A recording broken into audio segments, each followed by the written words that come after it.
welcome back to Learning How. Today we're learning about Mark Rothko.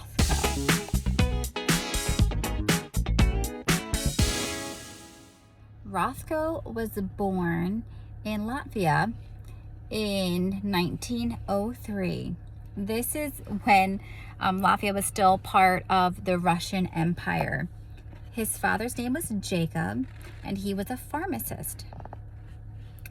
Rothko's father provided his children with a secular upbringing, and he did not give them really a religious upbringing at first. His father was a Marxist, and so when you learn more about different types of governments, you'll learn about what a Marxist believes during that time. But he was very anti-religious, and then there was a change, and then there was a change in his father's viewpoint. And when Rothko was about 5 or 6 years old, his father sent him to Cedar, which is like a Jewish school. And so then his father became Jewish, and then taught his children some Jewish customs as their upbringing. Rothko, when he was attending his Jewish school, obviously he spoke Lithuanian Yiddish, and so, but he also learned Hebrew and Russian. And he soon, in 1913, his family came to America. His father was fearing that his sons would be drafted to be part of the Russian army. So they came to America, to Ellis Island, and so he learned at this time English. So he speaks several languages.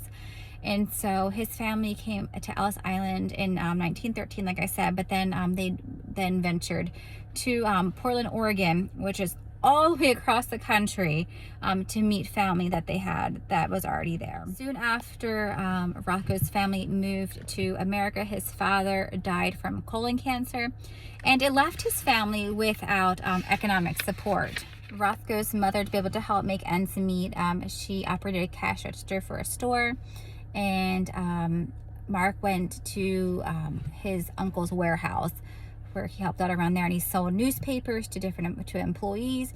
But his father's death also marked the end of his time with religion, unfortunately. So he vowed to never set foot into a synagogue. He said after his father died, he mourned his father's death for about a year, and going to a local synagogue. And then he said after that, he vowed he would step foot into a synagogue again. So that's kind of unfortunate that he would do that. So when Rothko started school in 1913, when he came to America, he went from 3rd grade to 5th grade. He was very bright, he accelerated very well as a student.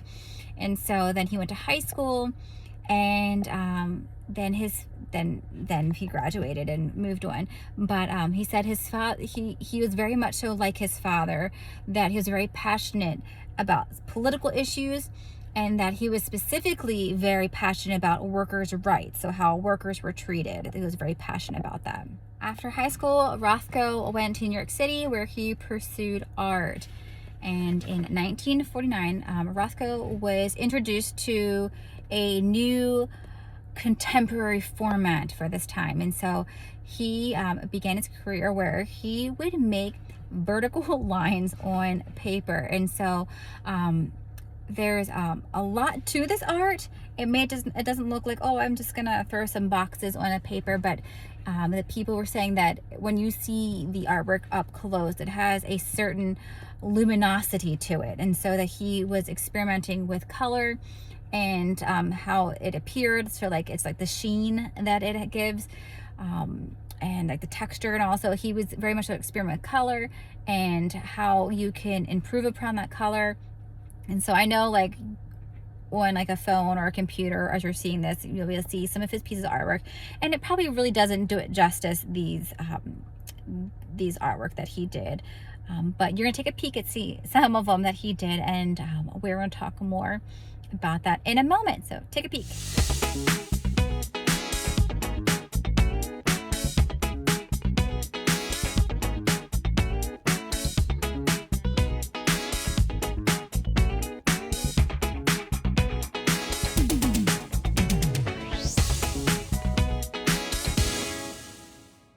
So you just took a look at some of his, they're called floating rectangles of colors, how they're described. And these colors also, you can see they contrast each other. So that's gonna be kind of like what we're talking about today, is contrasting colors. So we're gonna talk about that more in a second. But I wanted to tell this one story about Rothko that I thought was just really interesting, and I think it tells a lot about him as a person and his character. But several of his artwork he was commissioned to decorate the Four Seasons restaurant. So because it's like a fancy schmancy type restaurant, and the people asked, oh, like, you know, can you paint this artwork for our restaurant? And he said okay, and so he painted them. But he was later really disgusted with the idea that his paintings would be like decorative objects for only wealthy diners.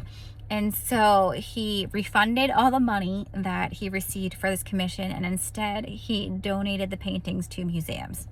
So I guess he had issues with the whole, only the wealthy could see his art, and so he donated these paintings to a museum, which I think is pretty awesome.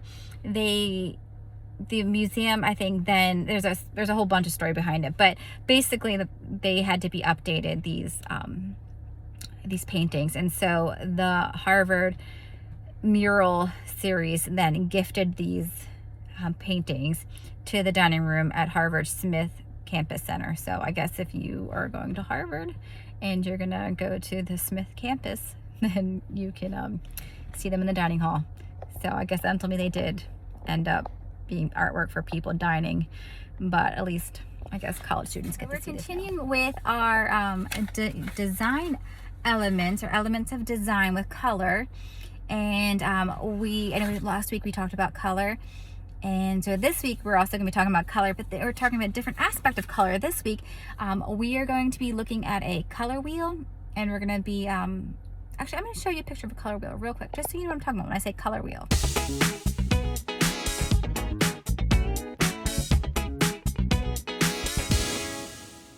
So we're going to be making our own color wheels, and you can see on your wheel, well, that'll have the colors identified.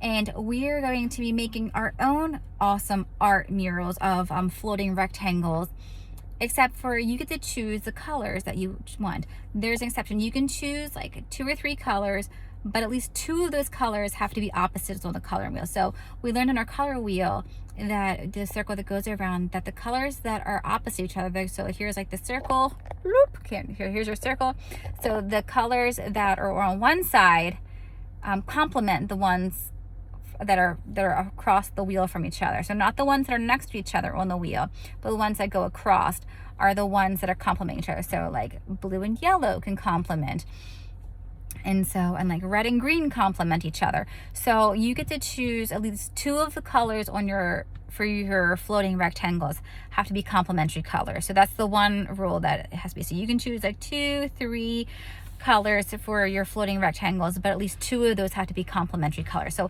I'm going to be able to help you select those colors, because we're in class, we're going to be able to do our own color wheel project, so that you can see what a color wheel looks like, and then learn about complementary colors, and then you can select your complementary colors for this art project. So it's going to be fun, and we're going to enjoy. See you soon.